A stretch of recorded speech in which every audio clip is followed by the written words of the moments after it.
Welcome to our channel. இன்னைக்கு நம்ம என்ன ரெசிபி பார்க்க போறோம்னா creamy chicken gravy. 500 gram chicken எடுத்திருக்கோம். நல்லா வாஷ் பண்ணிட்டு மஞ்சத்தூள் போட்டு பரட்டி வச்சிருக்கேன். இதுக்கு தேவையான ஆனியன் 3 பெரிய சைஸ் ஆனியன் எடுத்திருக்கேன். 2 மீடியம் சைஸ் தக்காளி எடுத்திருக்கேன். 2 சின்ன கிரீன் சில்லி எடுத்திருக்கேன். கொஞ்சம் கொரியாண்டர் லாஸ்ட்டாக போடுறதுக்காக எடுத்து வச்சிருக்கேன்.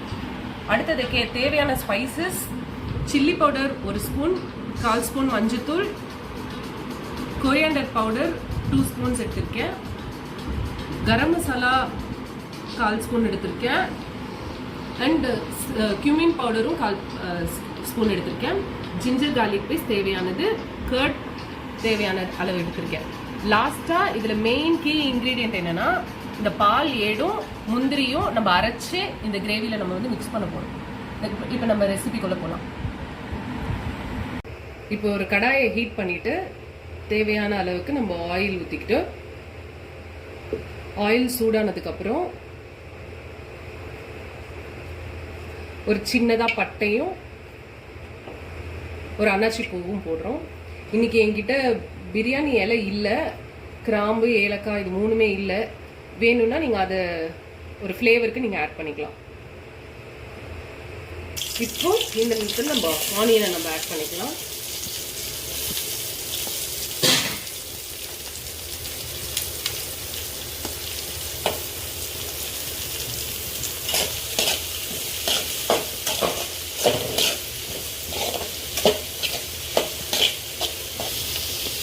கிரீன் சில்லியும் ஆட் பண்ணிட்டோம்.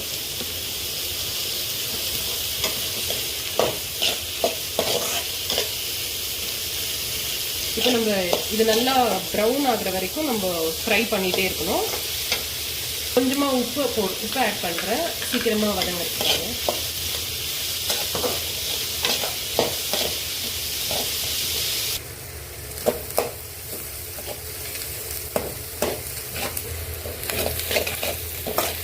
இந்த மாதிரி லைட்டாக கலர் சேஞ்ச் ஆனதும் நம்ம அரைச்சி வச்சிருக்க இஞ்சி பூண்டு பேஸ்ட்டு நம்ம ஆட் பண்ணிக்கலாம்.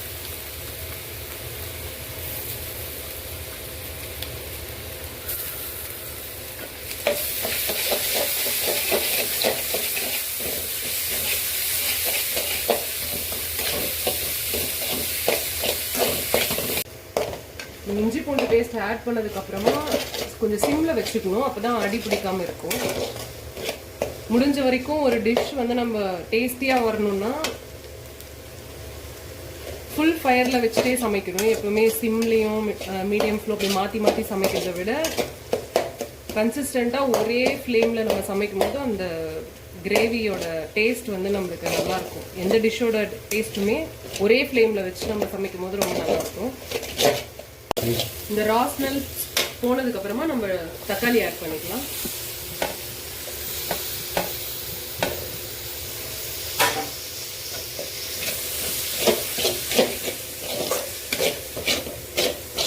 இப்போ நம்ம ஃபயர் ஃபுல்லாக வச்சுக்கலாம்.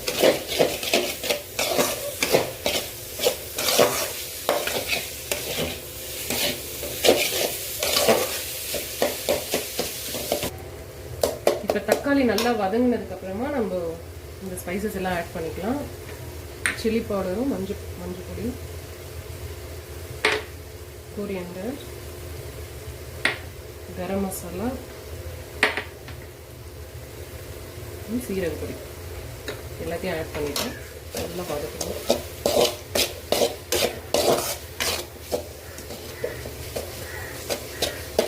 கொஞ்சம் வெயிட் பண்ணிக்கணும். இந்த மசாலாலாம் நல்லா கிரைண்ட் ஆனதுக்கப்புறமா நம்ம வச்சுருக்க தயிர் ஊற்றுறோம்.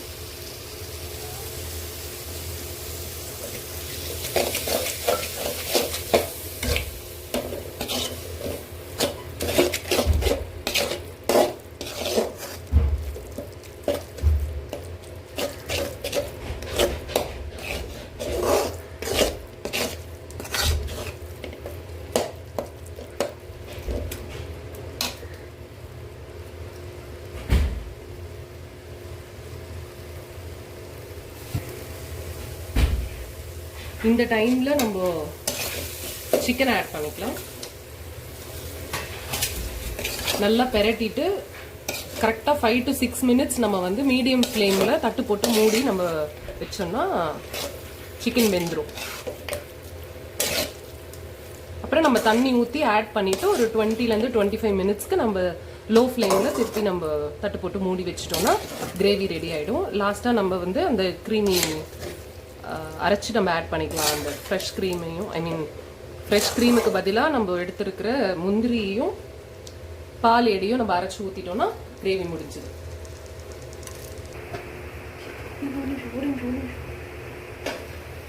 ஃபைவ் to 6 மினிட்ஸ் ஆயிடுச்சு. சிக்கன் நல்லா குக் ஆகிட்டு இருக்கும். இந்த டைமில் நம்ம வந்து நான் ஆல்ரெடி ஒரு சைடில் சுட தண்ணி வச்சுருந்தேன். நம்ம தேவையான அளவுக்கு சுட தண்ணி நம்ம ஆட் பண்ணிக்கலாம்.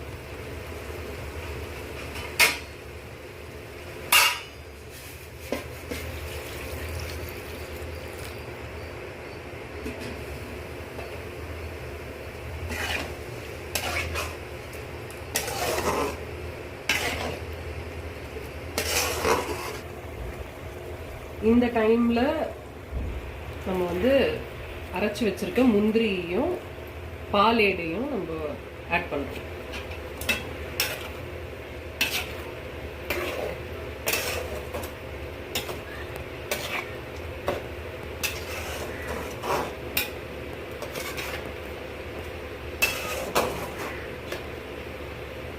அப்படியே தட்டு போட்டு மூடி இன்னும் ஒரு 10 நிமிஷம் வச்சோம்னா சிக்கன் கிரேவி ரெடி ஆகிடும். அவ்வளோதான், சிக்கன் நல்லா வெந்துருச்சு. நம்ம ஸ்டவ் ஆஃப் பண்ணிடலாம். நம்ம லாஸ்ட்டாக கார்னிஷிங்க்கு நம்ம மல்லித்தூள் ஆட் பண்ணிவிட்டு ஒரு பட்டர் உங்ககிட்ட இருந்ததுன்னா அதையும் ஆட் பண்ணிக்கலாம். நம்ம அப்படியே இந்த ஹீட்லேயே நம்ம தட்டு போட்டு மூடி வச்சிடலாம். ஒரு 5 மினிட்ஸ் கழிச்சு நம்ம சாப்பிடலாம். அவ்வளோதான். உங்களுக்கு பிடிச்சிருந்ததுன்னா இந்த ரெசிபியை நீங்களும் ட்ரை பண்ணுங்கள். இந்த சேனலை மறக்காமல் லைக் பண்ணுங்கள், ஷேர் பண்ணுங்கள், சப்ஸ்கிரைப் பண்ணுங்கள். தேங்க்யூ.